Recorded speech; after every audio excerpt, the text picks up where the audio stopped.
Oh, this is so different. The National Weather Service in Fort Worth has issued a flash flood warning for Collin County in north This is central new Texas, flash. southeastern Denton County in north central This is Texas for, until 2 this is a.m. for Central for Daylight Time. Denton County. This is for the entire county of Collin. Doppler radar indicated thunderstorms. It's only for like the, so it's only for Dallas.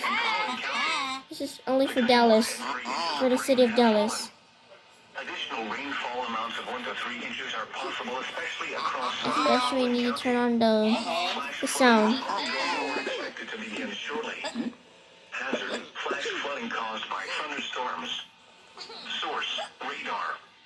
Impact: flooding of small creeks and streams, urban areas, highways, streets, and underpasses, as well as other poor drainage and low-lying areas.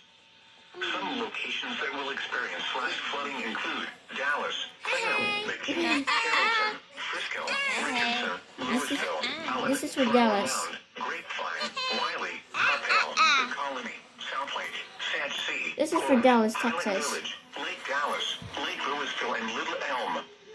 Turn around. Don't drown when encountering flooded roads. Most flood deaths occur in vehicles. Be especially cautious at night when it is harder to recognize the dangers of flooding.